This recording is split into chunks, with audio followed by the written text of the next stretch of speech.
Before ako mag-front row, nagtatrabaho ako, ahente ako ng kotse. So sabi ko parang hirap naman ng buhay. Before I was in the call center industry for 3 years. Nag-technical support ako for Dell. But then, syempre, kailangan natin kumita ng malaki to survive. HRM graduate po ako. Nag-work po ako sa Manila Manor Hotel. Yan, room attendant ako doon. I used to work for my dad. Malaki na rin kinikita ko noon, mga 15,000 a month. Hindi ko nakakita yung sarili kong nagpo-progress. So, nag-resign ako, even if family business namin yun. I was embedded in the front row. Ang ginagawa ko ron, I was studying sa umaga, sa gabi. I work sa McDo, El Pueblo, sa Ortigas. I'm a working student. Sa isang hindi nakatapos, wala akong alam na magandang trabaho eh. So, sabi ko, wala siguro tatanggap sa akin. So, nag-try akong mag-Jollibee. Pagdating na 15, yun na, nakuha ko yung sahod ko. So, after nun, hindi na ako nagpakita sa Jollibee. Sabi ko, wala akong mapapala dito sa Jollibee kasi 1-2 lang yung sahod ko. Before, nung nag-work ako sa call center, parang lahat ng oras ko nandun na sa work. Pasok, uwi, pahinga, pasok, uwi, pahinga. Nursing student ako nung nag-start ako dito. So, na yun, nangyari. Parang nilaro-laro ko lang nung simula kasi parang sabi ko, totoo ba talaga to? Posible ba talaga siya?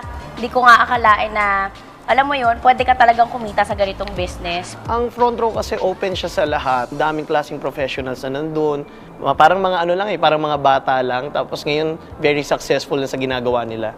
Habang nag-aaral ako, nagpo-front row ako. Tsaka challenge sa akin. Kasi yung first million, mahirap kitain sa labas. Parang kailangan sobrang galing ko, sobrang kakaiba ko. Dati yung nag-work ako sa ospital, simple lang yung pangarap ko, yung makapag-abroad lang. Tapos, nung napunta ako ng front row, ayun na, iba na. Gusto ko na ng cars. Cars hindi car lang. Actually, nagsimula lang din naman sa malit na income hanggang sa nangyari, natutunan ko pa paano gawin yung business ng tama. Kaya nangyari yung malit na income ko, lumalaki siya. At ang maganda doon, hindi lang basta lumalaki, mabilis yung paglaki ng income. Sa front row, sasabihin niya sa'yo kung ano yung totoo. So sabi ko, sige, susubukan ko to. In just 2 weeks, yung 11,000 ko nabawi ko, tumubo pa ako. Dito pala, hindi mo kailangan ng malaking puhunan para kumita ka ng malaking pera. Sa front row kasi iba kami. Ang ginagawa namin, lahat ng tao, tinutulungan namin. Kumbaga dito, we earn millions. But ang maganda dito is we make millionaires. Ako yung babaeng bata na nakukuha lahat ng gusto. So, isang tawag lang sa parents, yun, padala ka agad. Nung nag-front row na po ako, college na po ko noon. Ako na po nagbabayad ng sarili kong tuition fee. So, hindi na ako ganon kapabigat sa family ko. Before ako mag-front row, isa lang ako sa mga bata or estudyante na walang pangarap. Pero alam mo, dahil sa front row na to, nabuhay yung mga pangarap ko, nagkaroon ako ng direksyon. Ginab ko yung opportunity, ginawa ko, pinaniwalaan ko lang yung pangarap ko, pinangawakan ko.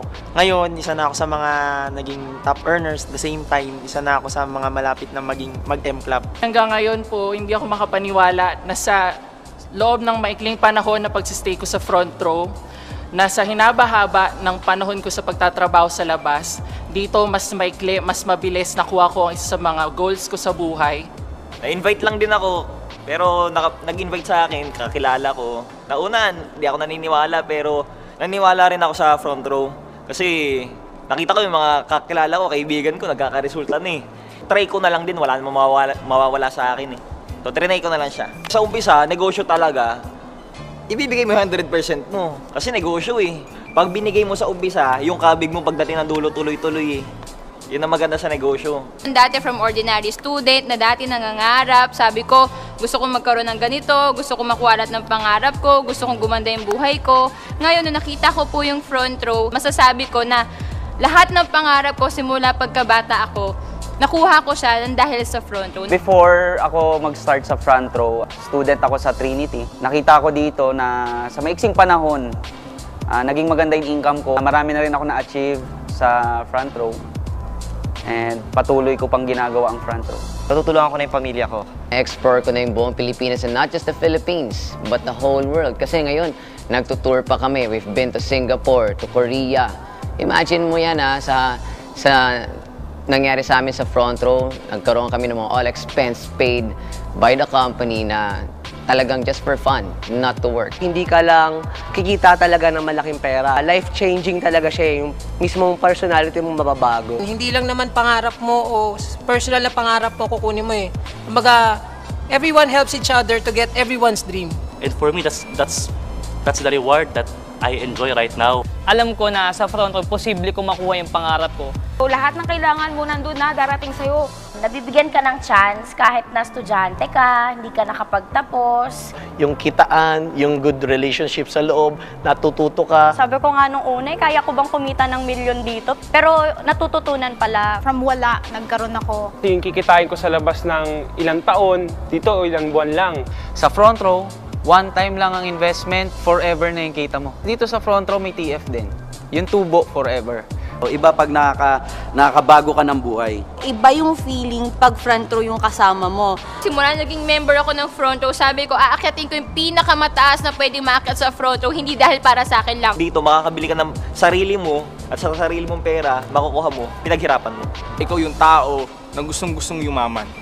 In short, ikaw yung baliw sa pangarap. Ang tawag ko dati sa mga naiisip ko mga bagay, kotse, bahay, katulong sa parents, ilusyon eh. Ngayon ang tawag ko doon, pangarap na. Araw-araw talaga sobrang excited ako na gawin paulit-ulit yung ginawa ko for the past few months kasi alam ko marami pang magandang mangyayari.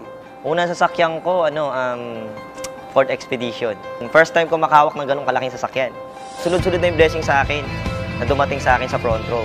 Kaya nakabili ako ng pangalawang sasakyan ko, BMW. Dito sa front row, I got my first car. Now, I'm building a house. Yung una kong sasakyan dito actually, Kia Pride. So, second hand lang siya. Ang maganda dito, syempre, hindi ka matatapos sa una mong sasakyan. Syempre, kung may una, may pangalawa. So, yun, dumating na yung blessing sa akin ni God na dumating yung estrada sa akin. Mas masarap yung car ko ngayon na nakuha ko sa front row because sarili kong siyang sikap. I just bought a Ford Focus and it's a brand new car, it's 2013 model. And alam mo yun, hindi ako makapaniwala. Before, sumasakyan lang akong jeep. Ngayon, yung nalabas kong sasakyan, Japanese car siya, Mitsubishi Lancer EX na 2013. Lahat ng mga bagay na hindi ko nakukuha before, nakuha ko sa front row. Unang-una, syempre, yung oras. Meron na ako sa sarili ko, meron na ako sa family ko, sa friends ko, sa baby ko. And syempre, nakuha namin ng asawa ko yung first car. Sobrang sarap isipin na nangyayari na siya sa front row, nang ganong kabilis. Nabili ko yung first car ko. At nabili ko yung first car ko, hindi ako marunong mag-drive. After 8 months, same year, nabili ko yung second car ko naman. In 6 months, nabili ko yung first car ko eh. Actually, doon ako baliw na baliw kasi yung 6 months na yun, hindi lahat ng tao nagkakaroon ng sasakyan eh. Tapos 1.5 year later, naka-SUV ka, parang lahat ng tao na nakapaligid sa'yo na dati hindi naniniwala. Ngayon naman, hindi makapaniwala. Nakuha ko po dito yung dream car ko. Parang sa akin, parang dati nga 10,000 wala ako, tas ngayon kotse. Ang ganda kasi yung pangarap ko, pwede ko siya makuha ng maikling panahon. For example, nakuha ko dito na Mazda 3, bago pa lang na Montero Sport. Ang dami pa palang opportunity na nakaabang para sa akin. Tulad niyan, nailabas ko si Innova, ginagawa ko siyang taxi, hindi ako nahihiya. Kasi yung Innova na to, hindi ako maglalabas dito ng sarili kong pera. Ngayon, kotse, savings, kadalasan, twice a year, thrice a year, nagta-travel. Ito naman, itong year na to, house and lot naman. Actually, marami akong first sa front row. First car, first million sa front row din, first 100,000 a week, front row din. Lahat ng bagay na hindi ko nagagawa noon, nagagawa ko na ngayon. Matagal nang nasa plano yung pagbili ko ng kotse. Nabili ko po brand new Honda Jazz po, na color black. First car ko po, so masarap. Mga nakuha ko sa front row, first yung dream car ko. Actually, hindi naman super dream car, pero I got my first car sa front row, Honda Civic FD.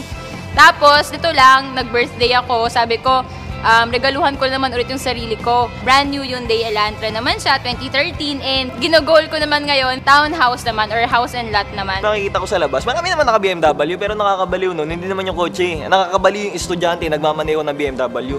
Ang masarap nun, hindi binigay, hindi hiningi, kundi sariling kita. Last year, nagkaroon ako ng first car ko, which is Mazda 3.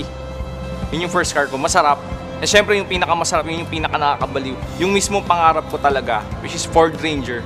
Kakalabas ko lang last 3 months. So masarap. Kasi bilang ako na bata na, alam nyo na yun, wala nagtitiwala mismo pamilya mo, ganyan-ganyan. Pero simula na nag-front row ka, ang laki ng binago sa'yo. Ito yung binigay sa akin ng front row eh. Yan.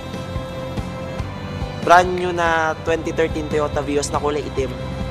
Alam mo, ito, hindi ako pinapatulog nito. Until now. Siguro magti 3 weeks na yata or 2 weeks na nung nabili ko to. Hanggang ngayon, hindi pa rin ako pinapatulog. Hindi ako marunong mag-drive eh, pero nabili ko yung sakyan ko.